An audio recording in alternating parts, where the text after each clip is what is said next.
You can psych yourself into failure the same way you can psych yourself into success. You can deceive yourself into failure the same way you can deceive yourself into success. This is powerful stuff, man. This is powerful stuff. If something happens that goes against the best version of yourself, just act like it never happened or change the meaning of it. Yeah, okay, this woman turned me down. She rejected me, but yeah, she wants me. She wants me. She's just shy. But you move on with your life anyways, though. You don't linger. You move on with your life. But with the mindset, with the conclusion that, yeah, she didn't reject me. She's just shy. You know, it is what it is. I have that effect on women. I have that effect on people, man. You know, it is what it is.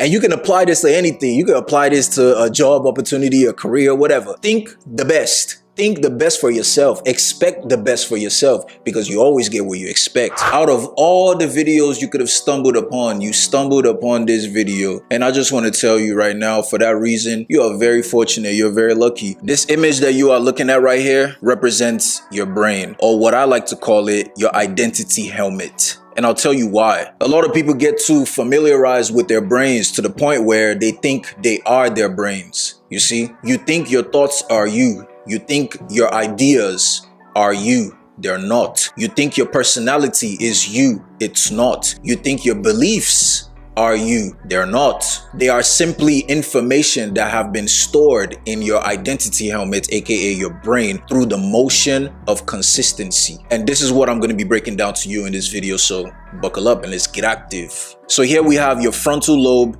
your parietal lobe, or parietal, however you say that, your occipital lobe, and your temporal lobe, and of course, your RAS, aka Reticular Activating System. Now, before we go any further in this presentation, let's take some time to break down these lobes that I've pointed out, just so we're on the same page and we move along accordingly. Firstly, we have your occipital lobe, which processes visual information, aka what you see with your eyes. Your temporal lobe processes auditory information, aka what you hear. The parietal or parietal, however you say that word, processes sensory information. Sensory meaning what you feel. Your frontal lobe is the realm of conscious thought, voluntary action. If you want to stand up and get some water, that's the frontal lobe in action. The reticular activating system, aka the RAS, is your biological filter. This is your arousal control tower. Arousal meaning your emotional spikes, your triggers. Keep in mind, this is your biological filter. This word is extremely important to what we're going to be breaking down today. So now that we've highlighted those parts of your identity helmet, aka your brain, now we're going to go into the nitty-gritty of what I'm trying to tell you guys today, which is the topic of today, which is take your power back. Your brain is a tool that you can simply use to work for you or work against you. Your brain is completely neutral. It has its functions, and you need to be aware of what the functions are and not get lost in the sauce to think that you are the functions. Your brain is simply a tool for you to use. If you're a carpenter and you're working on a project, you have a hammer, which is a tool. But do you identify yourself as the hammer? No, it's a tool. You are you. And that's the tool. You simply use the tool for whatever it is that you aim to accomplish, whatever you're building or fixing or dismantling, whatever the case may be. Once you're done using the tool, you put the tool aside, or you put the tool with the rest of the tools in the toolbox. You don't identify yourself as the tool. You see, when you're done with the hammer, you don't enter the toolbox. You don't go into the toolbox. You put the hammer into the toolbox and you go home. You go about your business. You go have dinner. You go see your family and whatever else that you're into, you know? The point of this illustration is to treat your brain, your identity helmet, the same way. It is simply a tool. You use it for what it's meant to be used for, and you put it to the side and live your life. That's it. And speaking of living your life, your brain, your identity helmet, it stores memories. It stores experiences in accordance to how they relate to you, according to you.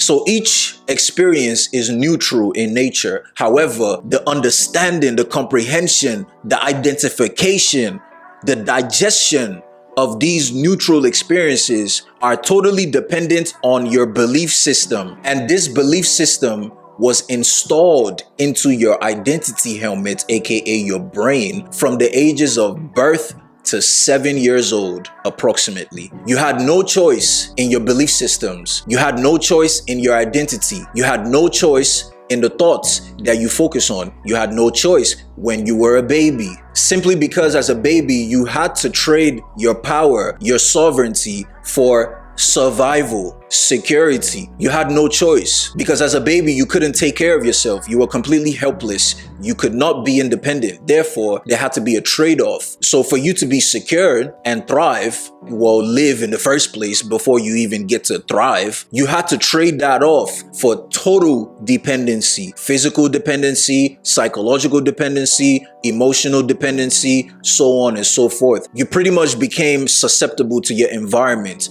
both your nuclear environment, which is your immediate family, as well as the neighborhood and the community that you grew up in. You had no choice. You couldn't make a choice. All these elements and all these factors, all these belief systems and mindsets and identity were bestowed upon you. But here's the good news though. Now that you're an adult, you're no longer dependent on someone else to give you security, especially as a grown man. So now it's time for you to rewire the system that was bestowed upon you if it's no longer favorable to you. Most of the time, the belief systems that we grow up under as kids, they're good for survival, but they're not good for thriving at all. Those belief systems are the exact reason why you would never be successful. You're gonna survive.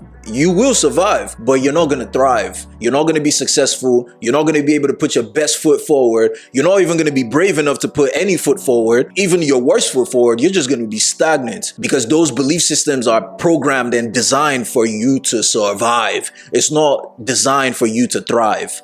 But we're going to break that down today. We're going to get rid of all of that today in this video. Essentially speaking, think of your brain like an iPhone, right? Within the iPhone, you have your iOS system, the internal operating system.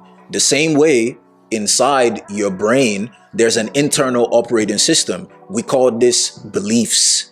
What you believe, what you were told to believe. The same way once in a while you get that notification on your iPhone that you got to update your iOS. Why do you update your iOS and not update your mind? What the iOS is to iPhone is what your mind is to your brain. So think about this for a second. Really think about this question. Why do you update your iOS system, but you don't update your mind? It doesn't make any sense. Maybe you never thought about it like that. But this video is for you to break the pattern. Just like Romans chapter 12 verse 2 states, you are transformed by the renewal of your mind. The same way your iPhone is transformed by the renewal of your iOS is the same way your life entirely is transformed by the renewal of your iOS, your belief systems, your internal operating system, which is a culmination of a set of beliefs that you've chosen to believe. You've chosen to adopt these beliefs. Now you got to ask yourself the most important question. The beliefs that I've chosen to adopt, to function with, do they serve me?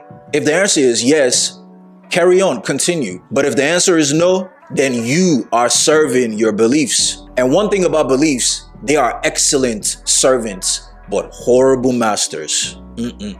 You do not want your beliefs to be running your life, especially when those beliefs do not serve you. When you adopt your belief systems, whether you inherit it or you choose them on your own accord, once you've adopted certain belief systems, your RAS has only one job to do, and that is to verify and prove you right. Do you see how this can make or break you? If you believe that you suck, no one likes you, you can't have a successful business, you can't live a life that you actually desire to live, whatever the case may be, if you truly believe that, your RAS system is going to filter everything else out that is in contrary to those beliefs. In this case, it's going to filter out all the reasons why you can be successful. It's going to filter out all the people that do like you. It's going to filter out all the money-making opportunities that are staring at you right in front of your face. You're not even going to notice it. It's not a case that they're not there or they don't exist. The issue is you can't see it because it's not in accordance to your belief systems. This is why you have to renew your mind. You have to update your internal operating system. The same way a business owner audits their employees is the same way you as a business owner, which your business is your life, you are the CEO, the chairman of your life. The founder of your life is the Almighty God. You are the CEO. You are the chairman. You are the decision maker. You're responsible for how this life, aka your business, functions, whether it thrives or it dies. So the same way a company owner or a business owner is supposed to responsibly do audits at least once a month, you audit your employees. Who's slacking off? Who's thriving? Who's doing a great job? Who's contributing the most to the company? Who's contributing the least to the company? What do you do with all this information? You give bonuses and raises to the people who are contributing the most and the best